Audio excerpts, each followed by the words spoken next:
Hello students, I hope कल वाली worksheet आपने कंप्लीट कर ली होगी।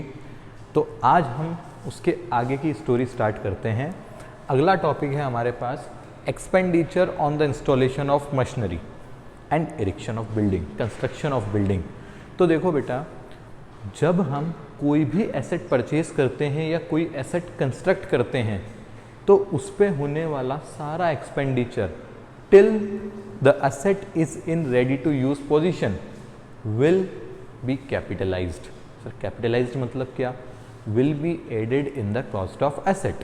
जैसे कि हमने एक AC परचेज किया, से फॉर एग्जांपल 40,000 रुपीज़ का, और उस AC को इंस्टॉल कराने के लिए हमें इंस्टॉलेशन एक्सपेंस बियर करने पड़े 5,000 रुपीज़ के।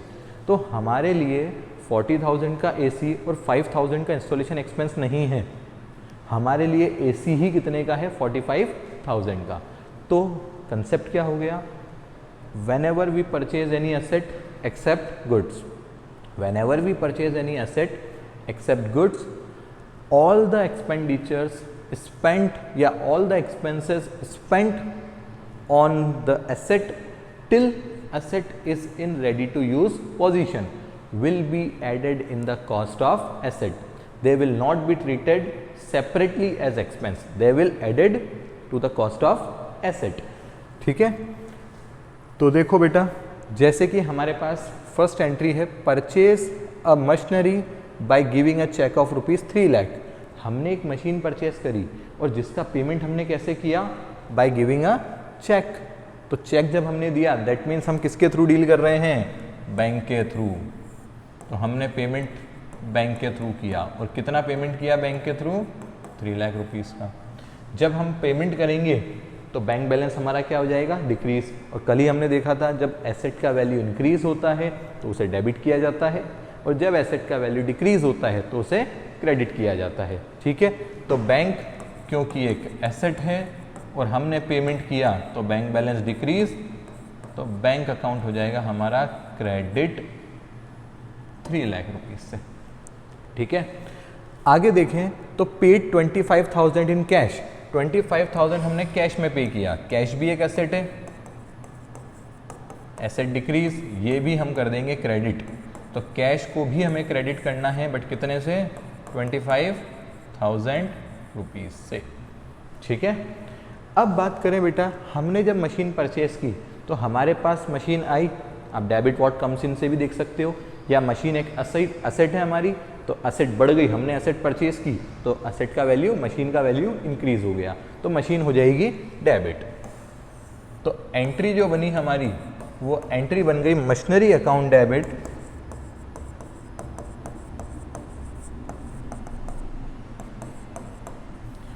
कुछ पेमेंट हमने कैश में किया और कुछ पेमेंट हमने बैंक में किया। तो कैश के पेमेंट के लिए तो हम लिख देंगे टू कैश अकाउंट, और बैंक के पेमेंट के लिए हम लिख देंगे टू बैंक अकाउंट। ठीक है, अब बेटा इस क्वेश्चन में प्रॉब्लम थोड़ी सी ये आ जाती है सामने कि कुछ बच्चे, सर हमने वेजेस पे किया है, वेजेस हमारा एक्सपेंस है, तो वेजेस को भी यहाँ कर देते हैं डेबिट। एक्सपेंसेस हैं इसलिए वेजेस को भी यहाँ कर देते हैं डेबिट, और एंट्री कुछ इस तरह से बना देते हैं, machinery account debit, wages account debit. Machine में डेबिट कर देते हैं 3 लाख रुपीज़, वेजेस में डेबिट कर देते हैं 25,000 rupees, to bank to cash. Bank के थ्रू पेमेंट हुआ 3 लाख रुपीज़ का, और कैश के थ्रू पेमेंट हुआ 25,000 रुपीज़ का। बट बेटा ये एंट्री गलत है। क्यों? सर अभी तो हमने बात की, जब हम कोई एसेट परचेज करते हैं except goods, all expenses till asset is in ready to use position will be added in the cost of asset, they will not be treated separately as expense। तो इस वेजेस को हमें separately expense की तरह treat नहीं करना, तो इसको लिखकर आप कट कर देना। इस एंट्री पहले ऐसे ही बनाना और फिर इसको वेजेस को कट कर देना। ठीक है, इससे आपको याद रहेगा कि ये गलती हम हो सकता है कर देते। तो हमारी मशीन कितने की हो गई? 3 लाख रुपीज़ का पेमेंट तो मशीन के लिए किया, और 25,000 रुपीज़ का पेमेंट उसको इंस्टॉल कराने के लिए किया। तो टोटल हमारा मशीन का कॉस्ट कितना हो गया? 3,25,000। तो फाइनल एंट्री जो हमारी बनेगी वो फाइनल एंट्री बनेगी कुछ इस तरह से, machine account debit 3,25,000 to bank 3 lakh to cash account 25,000। ठीक है, चलो नेक्स्ट एंट्री देखो, purchased building for rupees 2 lakh. तो सर हमने बिल्डिंग तो परचेज करी है कितने की, 2 लाख रुपीज़। तो 2 लाख रुपीज़ का पेमेंट तो हम सामने वाले को करेंगे जिसकी वो बिल्डिंग है। ठीक है, उसके बाद हमने 2% का ब्रोकरेज भी इस पे बियर किया। तो ब्रोकरेज 2% कैलकुलेट कर दो आप बिल्डिंग के कॉस्ट पे। वैसे तो डायरेक्टली कैलकुलेट किया जा सकता है, 2 लाख इंटू 2/100, 20 से 20 कट गई और 2000 इंटू 2 4000 हो गया। ऐसे भी कर सकते हो डायरेक्ट, जिसको डायरेक्ट कैलकुलेशन आती है वो डायरेक्ट भी कर सकता है। 2 लाख का 2% निकालोगे सीधे सीधे 4000 आ जाएगा। अब सर ब्रोकरेज हमें क्यों पे करना पड़ा? बेटा देखो, ज़रूरी नहीं है कि आपको पता हो कि ये जो बिल्डिंग, जो एसेट आपको परचेज करनी है वो किसकी है, या आपको ये भी नहीं पता हो कि सर मुझे मेरी रिक्वायरमेंट के अकॉर्डिंग जो बिल्डिंग है वो कहाँ पर अवेलेबल है, कौन उसे सेल कर रहा है। तो ब्रोकर यही काम करते हैं। ब्रोकर एसेट को या बिल्डिंग को, प्लॉट को, लैंड वगैरह को परचेज और सेल करने का काम करते हैं, और इसके ऊपर वो हमसे क्या चार्ज करते हैं, ब्रोकरेज। तो 2% का हमें ब्रोकरेज देना पड़ा, और साथ ही साथ बेटा 24,000 रुपीज़ हमें खर्च करने पड़े उसके रजिस्ट्रेशन के लिए। बेटा जब तक आप रजिस्ट्रेशन नहीं कराओगे, जब तक वो एसेट गवर्नमेंट रिकॉर्ड में आपके नाम पर नहीं दिखेगी, और जब तक एसेट आपके नाम पर नहीं होगी आप उसके लीगल ओनर नहीं कहलाओगे। ठीक है, तो टोटल हमारा जो बिल्डिंग परचेज करने का कॉस्ट आया वो 2 लाख रुपीज़ ओनर को पे करना पड़ा, बिल्डिंग के ओनर को, 4,000 ब्रोकरेज पे करनी पड़ी, एंड 24,000 इसके रजिस्ट्रेशन पे हमें खर्च करने पड़े। तो टोटल हमें जो खर्च करना पड़ा वो करना पड़ा 2,28,000। तो हमारे लिए जो बिल्डिंग है वो 2 लाख की नहीं है, वो कितने की है, 2,28,000 रुपीज़ की। बिल्डिंग एक एसेट है, एसेट का वैल्यू इंक्रीज हुआ, इसलिए बिल्डिंग को हम कर देंगे डेबिट। तो बिल्डिंग अकाउंट हो जाएगा डेबिट, कितने से, 2,28,000 रुपीज़ से। ठीक है, अब आगे आप देखो, अगर एंटायर पेमेंट हमने कैश में किया होता तो यहाँ 2 कैश आ जाता, 2,28,000। एंटायर पेमेंट अगर हमने चेक से किया होता तो यहाँ 2 बैंक आ जाता, 2,28,000। चेक करते हैं यहाँ पर हमने पेमेंट किस तरह से किया है। तो payment for building was made by cheque, मतलब ये 2 लाख रुपीज़ का पेमेंट तो हमने कैसे किया, चेक से, बैंक के through. And brokerage and registration charges were paid in cash, और ब्रोकरेज और रजिस्ट्रेशन का जो एक्सपेंस है वो हमने किसके थ्रू पे किया, कैश में। तो ये 4,000 एंड 24,000 का पेमेंट जो है, टोटल मिला के 28,000 का पेमेंट, ये हमने किया है कैश में। बैंक एंड कैश दोनों एक एसेट है, और एसेट हो रही है डिक्रीज, इस वजह से ये दोनों अकाउंट हो जाएंगे हमारे क्रेडिट। तो यहाँ पर हम फाइनल एंट्री बना देंगे, building account debit 2,28,000 to bank account 2 lakh rupees and to cash account 28,000 rupees. Debit and credit हमेशा हमारा बराबर आना चाहिए। डेबिट का total is always equals to total of credit. तो फाइनल हम एंट्री हमारी इस तरह से बन गई। नरेशन लिखना आप बंद भूलना, यहाँ नरेशन ज़रूर लिखना, इधर डेट डाल देना, जो भी डेट आपको गिवन हो क्वेश्चन में, और यहाँ नरेशन ज़रूर लिखना कि ये एंट्री हमने क्यों बनाई है। चलो नेक्स्ट एंट्री बेटा आप देखो, bricks of rupees 15 lakh and timber of rupees 10 lakh purchased. Sir हमने ब्रिक्स खरीदी, हमने टिम्बर परचेज किया, क्यों किया, फॉर कंस्ट्रक्शन ऑफ बिल्डिंग। तो बेटा जब भी आप बिल्डिंग बनाते हो तो आप ऐसे नहीं कहते कि हमने इतने रुपीज़ की ब्रिक्स परचेज़ की, इतने रुपीज़ की आयरन रॉड्स परचेज़ की, इतने रुपीज़ की हमने पेंटिंग कराई, नहीं। जब हम बिल्डिंग कंस्ट्रक्ट करते हैं तो जितना भी टोटल एक्सपेंडिचर होता है till building is ready to use, वो सारा का सारा एक्सपेंडिचर हम इकट्ठा करके, एक्यूमुलेट करके एक साथ उसे किस नाम से रिकॉर्ड करते हैं, बिल्डिंग के नाम से। तो तो यहाँ पर हमने 15 लाख रुपए की ब्रिक्स और 10 लाख रुपीज़ का टिम्बर परचेज़ किया। तो हम इसकी एंट्री ऐसे नहीं बनाएंगे bricks account debit 15 lakh, timber account debit 10 lakh, नहीं। हम इसकी एंट्री बनाएंगे सीधे, ये इन दोनों की वजह से क्या बना, बिल्डिंग बनी, तो हम कहेंगे बिल्डिंग अकाउंट और डेबिट होगा। क्यों? क्योंकि सर कंस्ट्रक्ट की है बिल्डिंग, तो बिल्डिंग एक असेट है, असेट इंक्रीज हो रही है, तो बिल्डिंग अकाउंट डेबिट हो जाएगा कितने से, 25 लाख रुपीज़ से।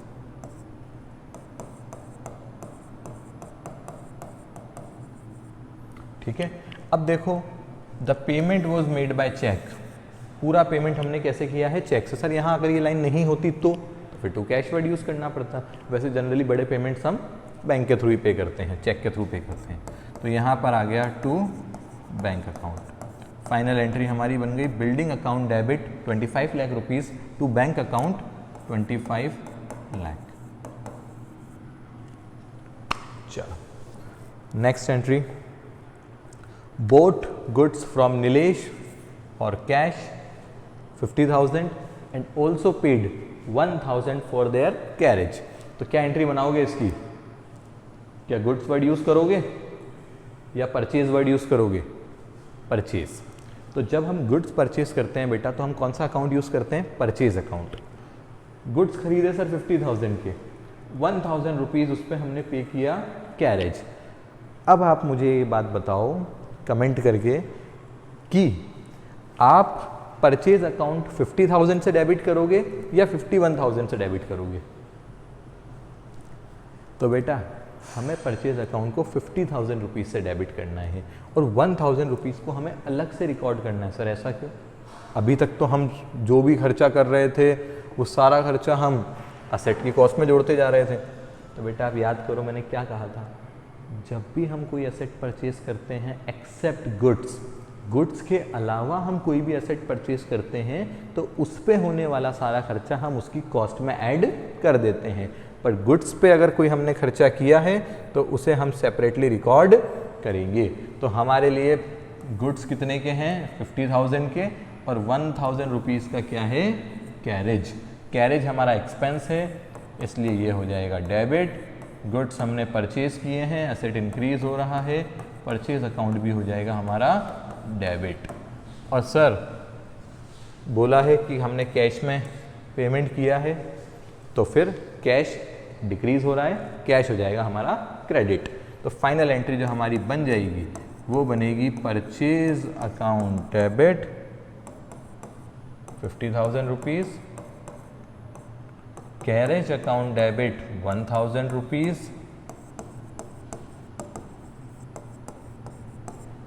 And to cash account 51,000 rupees. ठीक है। इसके बाद हम बात करते हैं बेटा अब रिपेयरिंग के बारे में। अब देखो रिपेयरिंग में भी एक छोटा सा ट्विस्ट हमारे सामने आता है। जैसे कि ये एंट्री आपके सामने है, paid ₹7,000 on repairing of furniture. Repairing क्या है हमारा, सर रिपेयरिंग हमारा एक्सपेंस है। चलो एक छोटी सी बात हम करते हैं एक्सपेंडिचर के बारे में। एक्सपेंडिचर जो होते हैं बेटा वो होते हैं टोटल 3 तरह के।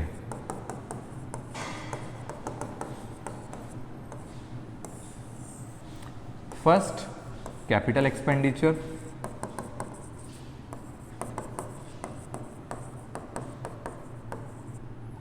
second one is revenue expenditure,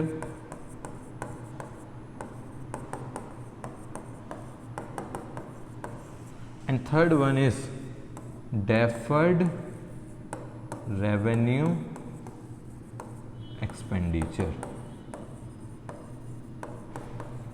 अब देखो पहले आप इन 2 टर्म्स को समझ लो, कैपिटल एक्सपेंडिचर और रेवेन्यू एक्सपेंडिचर क्या होता है। उससे पहले तो आप ये समझो कि एक्सपेंडिचर क्या होता है। एक्सपेंडिचर का मतलब होता है बेटा अमाउंट स्पेंट और टू बी स्पेंट, मतलब हमने पैसा खर्च कर दिया या हम पैसा खर्च करने वाले हैं। पर सर पर्पस क्या है, किस पर्पस से आपने पैसा खर्च किया या करने वाले हो। सर अगर हमने कोई एसेट एक्वायर करने के लिए पैसा खर्च किया है या हमने एसेट को, या हम कहें हमने हमारी अर्निंग कैपेसिटी को इंक्रीज करने के लिए कोई पैसा खर्च किया है, तो वो एक्सपेंडिचर कहलाता है आपका क्या, कैपिटल एक्सपेंडिचर। सिंपल सी बात, ऐसा एक्सपेंडिचर जो आपको लॉन्ग टर्म तक बेनिफिट देने वाला है, ऐसा एक्सपेंडिचर जो आपने असेट एक्वायर करने के लिए खर्च किया है, वो एक्सपेंडिचर आपका कहलाता है कैपिटल एक्सपेंडिचर। और ऐसा एक्सपेंडिचर जो आपने अपनी अर्निंग कैपेसिटी को मेंटेन करने के लिए किया है, या ऐसा एक्सपेंडिचर जिसका बेनिफिट आपको बहुत लंबे टाइम तक नहीं मिलने वाला, मैक्स टू मैक्स आपको उसका बेनिफिट एग्जॉस्ट हो जाएगा 1 ईयर के अंदर, या मैं कहूँ ऐसा एक्सपेंडिचर जो आपके डे टू डे ऑपरेशंस को स्मूथली रन करने में हेल्प करता है, तो हमें एक्सपेंडिचर करना पड़ा, वो सब एक्सपेंडिचर कहलाते हैं रेवेन्यू एक्सपेंडिचर। तो सीधी बात है, एसेट एक्वायर करने के लिए आपने खर्चा एक्सपेंडिचर किया, दैट इज़ कैपिटल एक्सपेंडिचर।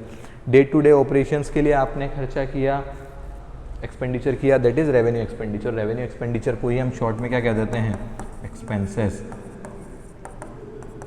ठीक है। और बात करें अगर डेफर्ड रेवेन्यू एक्सपेंडिचर के बारे में, तो जैसा नाम बता रहा है, डेफर्ड रेवेन्यू एक्सपेंडिचर ऐसे रेवेन्यू एक्सपेंडिचर जिनका बेनिफिट आगे तक मिले। मतलब सर कैपिटल एक्सपेंडिचर का बेनिफिट आपको कब तक मिलेगा, very long period of time तक, 10 साल 20 साल।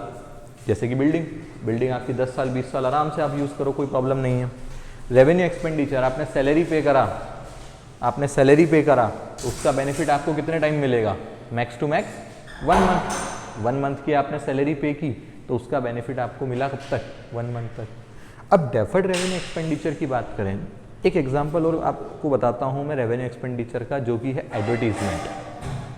एडवर्टीजमेंट सर हमने प्रमोशन के लिए, एडवर्टाइज करने के लिए पैसा खर्च किया, that is revenue expenditure. But यहीं पे आप एक बात समझो, से फॉर एग्जांपल मैंने किसी सेलिब्रिटी को बुलाया और उससे मैंने अपने इंस्टीट्यूट का प्रमोशन करवाया और उसके लिए मुझे बहुत बड़ा अमाउंट स्पेंड करना पड़ा।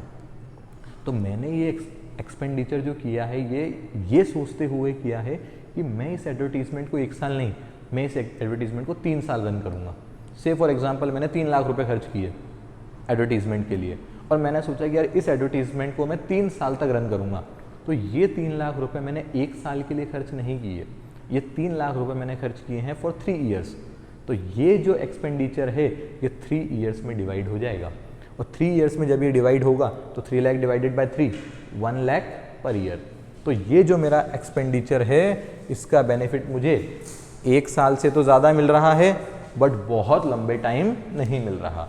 तो ऐसे रेवेन्यू एक्सपेंडिचर जिनका बेनिफिट थोड़ा ज़्यादा टाइम तक हमें मिलता है वो होते हैं हमारे डेफर्ड रेवेन्यू एक्सपेंडिचर।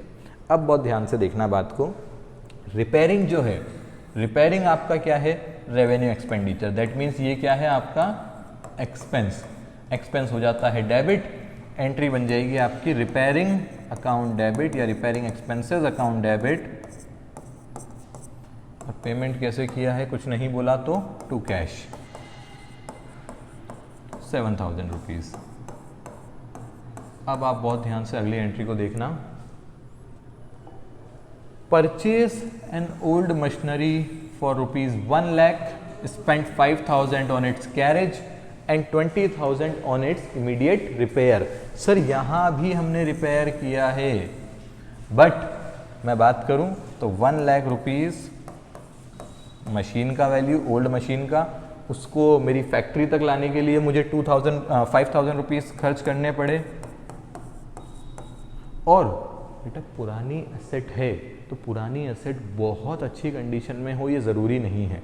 तो जब भी हम कोई ओल्ड एसेट खरीदते हैं तो ये इम्प्लाइड हम मान के चलते हैं कि हमें थोड़ा बहुत खर्चा तो इस पर करना पड़ेगा इसे गुड कंडीशन में लाने के लिए, गुड वर्किंग कंडीशन में लाने के लिए।